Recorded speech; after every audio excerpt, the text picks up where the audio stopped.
नमस्कार दोस्तों, स्वागत है आपका अपने YouTube channel the futures education में। दोस्तों, हमारा राष्ट्रपति चल रहा था और राष्ट्रपति के आर्टिकल 52, 53, 54 और 55 हमने कंप्लीट कर लिए थे। आज हम पढ़ेंगे आर्टिकल 56, 57, 58, 59, 60, 61, 62 और 71। ठीक है दोस्तों, चलो शुरू करते हैं।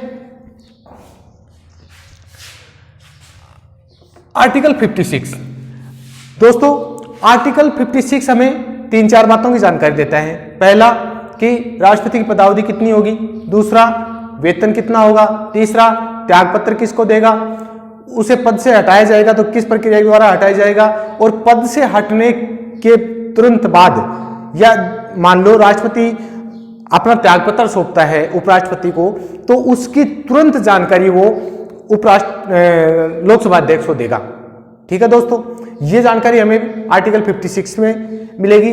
आर्टिकल 57 रीइलेक्शन से संबंधित है, पुनर्निर्वाचन की राष्ट्रपति भारत में दोबारा एक बार राष्ट्रपति रहने के बाद दोबारा चुना जा सकता है या नहीं चुना जा सकता। तो दोस्तों, भारत के संविधान में कहीं भी ऐसा नहीं लिखा है कि एक बार रहने के बाद कि दोबारा राष्ट्रपति नहीं चुना जा सकता। भारत में अगर राष्ट्रपति चुना जाता है तो वो कितनी भी बार राष्ट्रपति रह सकता है। 58 है, 58 आर्टिकल है, वो राष्ट्रपति की योग्यताएं कि वह भारत का नागरिक हो, पागल दिवालिया नहीं हो, वह लोकसभा का सदस्य बनने की योग्यता रखता हो, 35 वर्ष की आयु प्राप्त कर चुका हो। ठीक है दोस्तों, और उसके लिए 50 जो प्रस्तावक हों या अनुमोदक हों वो होने चाहिए। 59 जो है वो राष्ट्रपति पद की शर्तें बताता है। हमें क्या बताता है कि राष्ट्रपति जो है वो संसद के किसी सदन या राज्यों के विधानमंडल का सदस्य नहीं होना चाहिए। अगर कोई संसद के किसी सदन या राज्यों के विधानमंडल का कोई सदस्य राष्ट्रपति निर्वाचित हो जाता है तो राष्ट्रपति पद की शपथ ग्रहण के समय या उसके तुरंत बाद उसका पहले वाला पद रिक्त समझा जाएगा। राष्ट्रपति का पद किसी भी हालत में रिक्त नहीं रहेगा।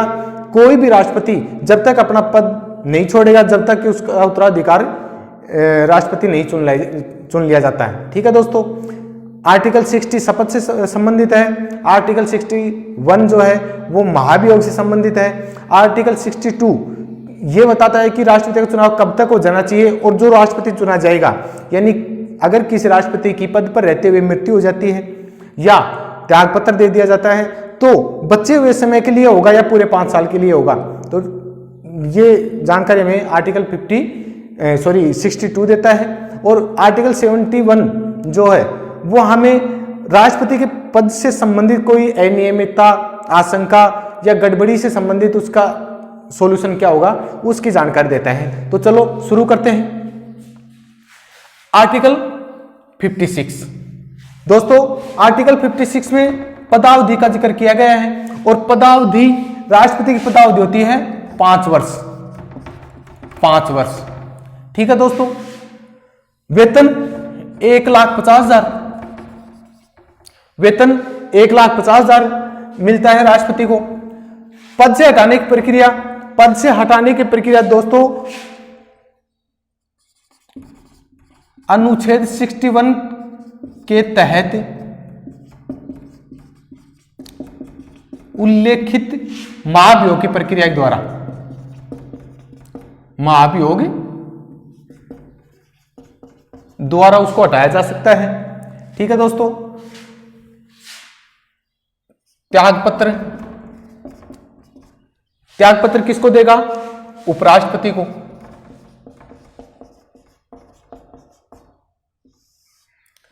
ठीक है दोस्तों, राष्ट्रपति अगर पद त्याग करता है तो अपने त्यागपत्र की सूचना उसको तुरंत लोकसभा के अध्यक्ष को देनी होगी। यह आर्टिकल 56 हमें बताता है। और जब तक दूसरा राष्ट्रपति नहीं चुन लिया जाता तब तक अगर किसी राष्ट्रपति का कार्यकाल पूरा हो भी जाता है तो भी वो अपने पद से पद रिक्त नहीं करेगा। ठीक है दोस्तों,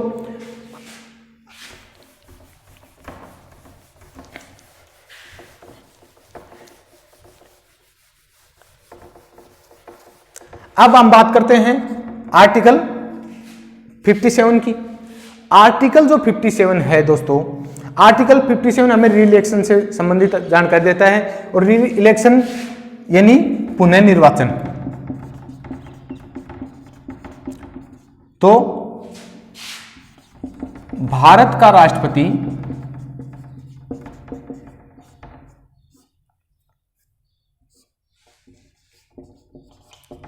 कितनी भी बार चुना जा सकता है?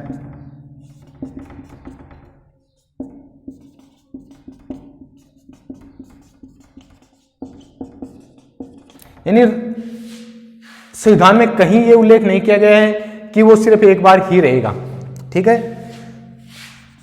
आर्टिकल 58 हमें राष्ट्रपति की पद, जो व्यक्ति है राष्ट्रपति का चुनाव लड़ने वाला, उसकी योग्यताओं की जानकारी देता है। क्या होती है? पहली योग्यता क्या होगी कि वह भारत का नागरिक हो। क्या होगी?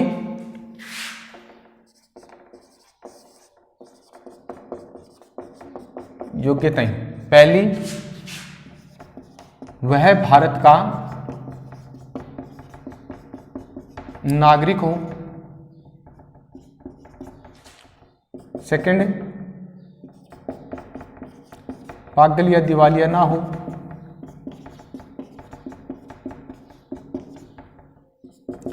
थर्ड, वह 35 वर्ष की आयु पूर्ण कर चुका हो।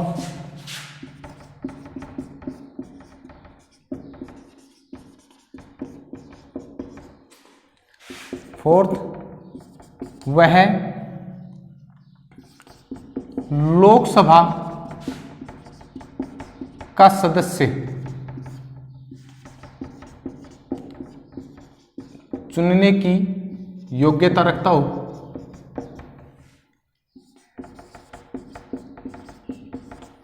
ठीक है दोस्तों। और पांचवी, वह किसी लाभ के पद पर ना हो।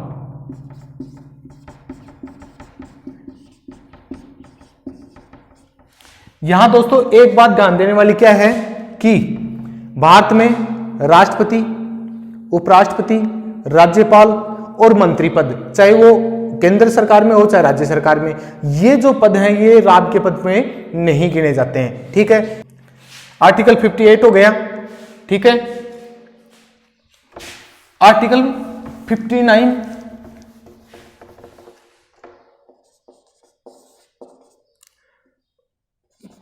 पद की शर्तें।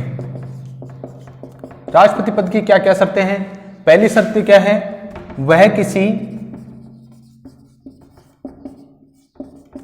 सदन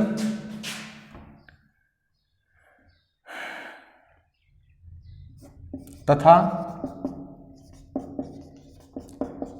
राज्यों के विधानमंडल का सदस्य नहीं होना चाहिए। सदस्य नहीं होना चाहिए।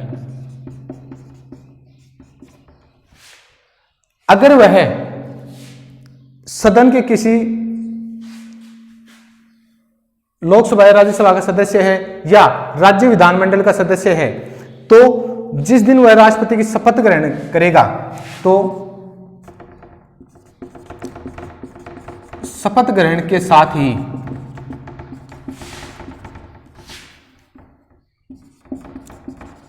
उसका पहला पद रिक्त समझा जाएगा।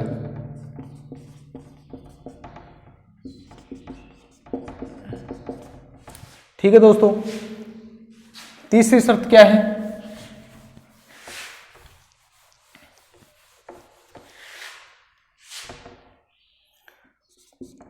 पचास प्रस्तावक हों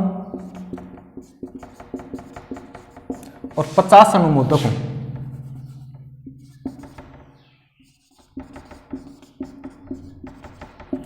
ये 50 प्रस्तावक और 50 अनुमोदक दोस्तों निर्वाचक मंडल के सदस्य होने चाहिए। राष्ट्रपति पद के लिए 50 प्रस्तावक और 50 अनुमोदक होने चाहिए, यानी कि 50 लोग उसको फर्स्ट करें, 50 उसको सेकंड करें, यानी 50 लोग तो उनके नाम को आगे रखें और 50 लोग पीछे से उसको समर्थन करें। तो 100 लोग ऐसे हों जो राष्ट्रपति के निर्वाचक मंडल में हो, यानी कि वो या तो विधानसभाओं के विधायक होने चाहिए जो राष्ट्रपति के चुनाव में भाग लेंगे, या लोकसभा या राज्यसभा के सांसद होने चाहिए। ठीक है दोस्तों, आर्टिकल 60, आर्टिकल 60 हमें शपथ से संबंधित जानकारी देता है।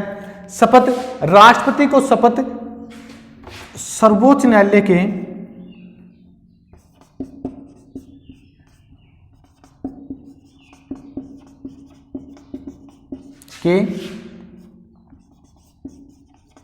मुख्य न्यायाधीश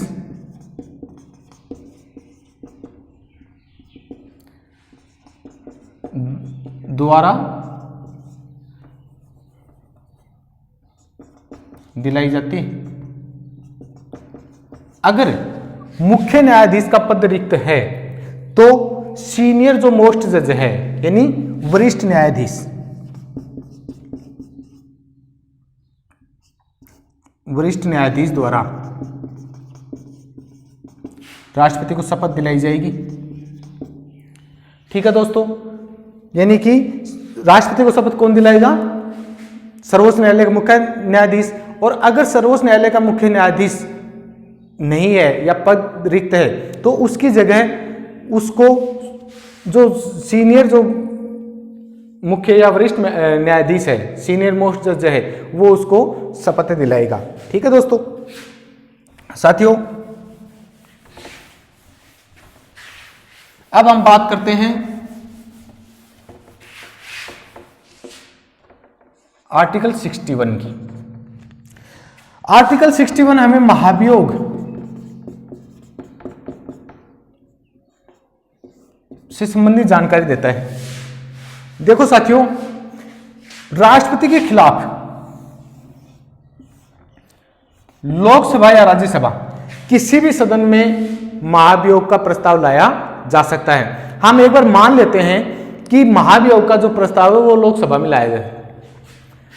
लोकसभा में महाभियोग का प्रस्ताव लाया गया। प्रस्ताव लाने के लिए कुल सदस्य संख्या का 1/4 सदस्य यानी 1/4 सदस्यों के उसके प्रस्ताव पर हस्ताक्षर होने अनिवार्य हैं। और 1/4 सदस्यों के हस्ताक्षर से जैसे ही प्रस्ताव लाया जाएगा तो लोकसभा के कुल सदस्य संख्या का, ध्यान रखना दोस्तों, कुल सदस्य संख्या का 2/3 बहुमत से वो पास होना जरूरी है। प्रस्ताव लाने के लिए 1/4 सदस्य चाहिए, लेकिन प्रस्ताव को लोकसभा से पास करने के लिए 2/3 सदस्यों का बहुमत होना जरूरी है। जैसे ही वो लोकसभा से पास होकर राज्यसभा में जाएगा, राज्यसभा जो सेकंड सदन है वो जो राष्ट्रपति के ऊपर जो आरोप लगा है, और दोस्तों एक बात और याद रखने योग्य है कि राष्ट्रपति पर महाभियोग की प्रक्रिया जो है वो सिर्फ संविधान का अतिक्रमण करने पर ही चलाया जा सकता है। संविधान का अतिक्रमण करने पर या उल्लंघन करने पर।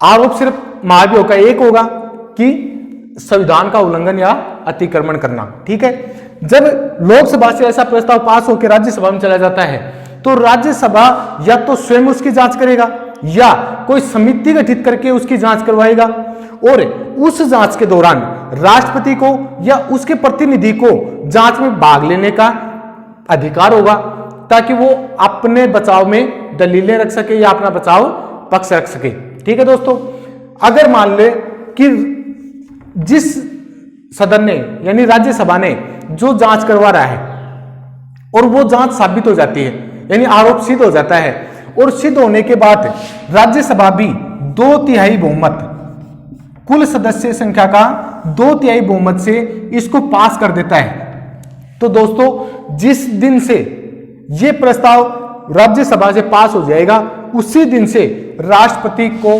पद से हटना होगा।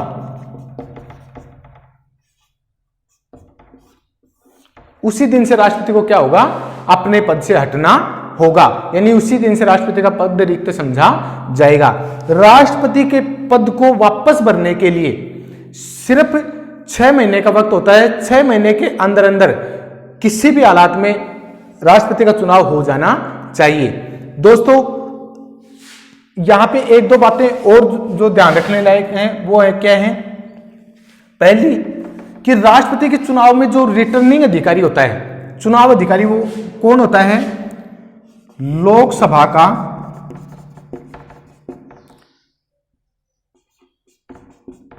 महासचिव।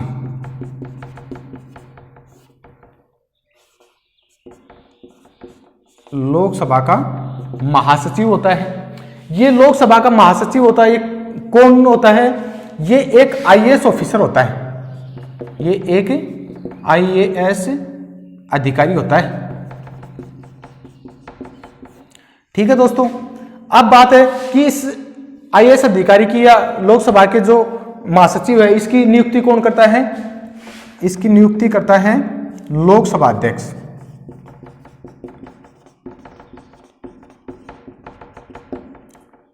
ठीक है दोस्तों, लोकसभा अध्यक्ष आईएएस अधिकारी की नियुक्ति करता है, जो राष्ट्रपति के चुनाव में रिटर्निंग ऑफिसर यानी चुनाव अधिकारी की भूमिका निभाता है। ठीक है दोस्तों, राष्ट्रपति के जो चुनाव है उसकी जमानत राशि होती है, वो होती है 15,000 रुपए। जमा कहां होती है दोस्तों? आरबीआई में, रिजर्व बैंक ऑफ इंडिया में, या सरकारी खजाने में। ये जो जमानत राशि है 15,000, अक्सर आपने सुना होगा जमानत जब्त हो गई। कैसे जब्त होती है जमानत? कि जब किसी उम्मीदवार को कुल मतदान का, जितने वोट पोल हुए हैं, उनका 1/6 भाग नहीं मिलता है, तो उस व्यक्ति की जमानत जब्त हो जाती है और उसे ये जमानत राशि नहीं मिलती। ठीक है दोस्तों, तो ये थी महाभियोग की प्रक्रिया। अब है आर्टिकल 62।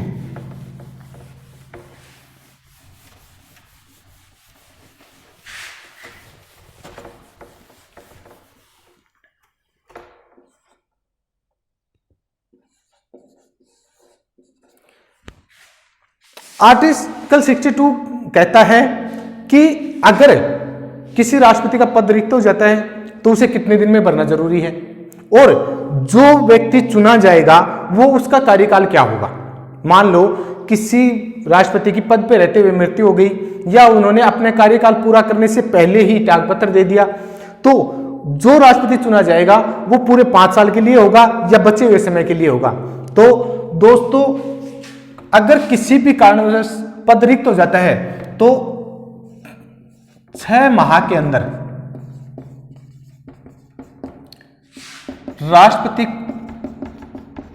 का चुनाव होना अनिवार्य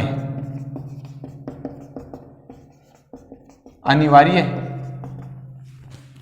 दूसरा, चुना गया प्रतिनिधि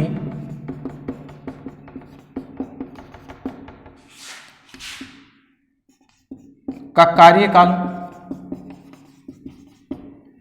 5 वर्ष होगा। अन्य जो चुनाव होते हैं उसमें अगर मध्यावधि चुनाव होते हैं तो बाकी बचे हुए समय के लिए होते हैं, लेकिन राष्ट्रपति का चुनाव अगर मध्यावधि होगा तो वो पूरे 5 साल के लिए होगा। तो चुना गया जो प्रतिनिधि है वह 5 वर्ष के लिए होगा। एक बात और ध्यान देने वाली दोस्तों यह है कि कई बार हमें ऐसा लगता है या हमारे दिमाग में कोई क्वेश्चन हो सकता है कि अगर राष्ट्रपति के चुनाव के समय कोई विधानसभा भंग है तो क्या राष्ट्रपति का चुनाव मान्य होगा। दोस्तों, हमारे संविधान में स्पष्ट रूप से इस बात का जिक्र किया गया है कि परिस्थिति चाहे कोई भी हो, परिस्थिति चाहे कोई भी हो, कोई भी का मतलब चाहे किसी राज्य की विधानसभा भंग हो तो भी राष्ट्रपति का चुनाव नहीं रोका जाएगा, चाहे कोई राज्यसभा या लोकसभा के सांसद का पद रिक्त हो तो भी चुनाव नहीं रोका जाएगा, और इस दौरान अगर चुनाव होता है तो वो लीगल होगा, यानी वो विधि सम्मत होगा। तो राष्ट्रपति का चुनाव किसी भी दशा में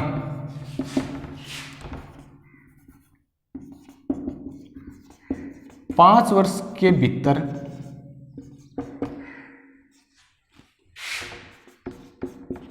पदस्थ राष्ट्रपति का कार्यकाल पूरा होने से पहले हो जाना चाहिए।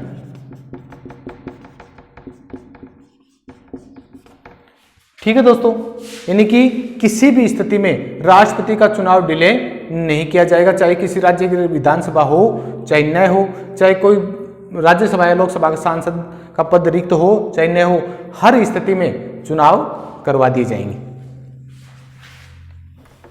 अब है आर्टिकल 71।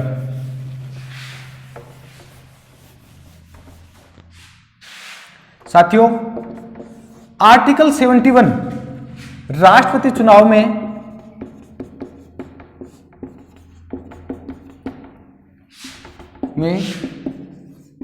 किसी अनियमितता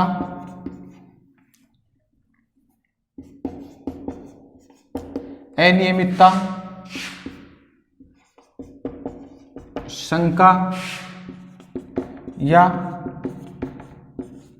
गड़बड़ी से संबंधित समाधान का जिक्र करता है।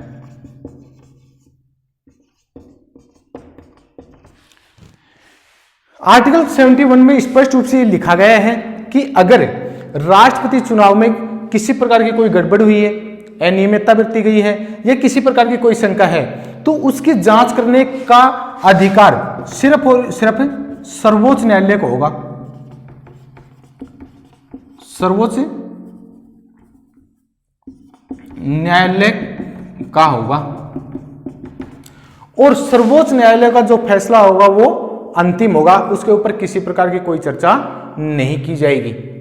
ठीक है दोस्तों, और दूसरी बात क्या बताता है कि संसद को यह अधिकार होगा क्या कि वो राष्ट्रपति से के चुनाव से जुड़ा हुआ कोई कानून बना सकता है, यानी राष्ट्रपति के चुनाव से संबंधित राष्ट्रपति चुनाव से संबंधित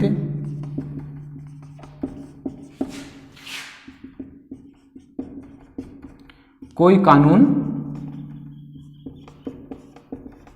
बना सकता है।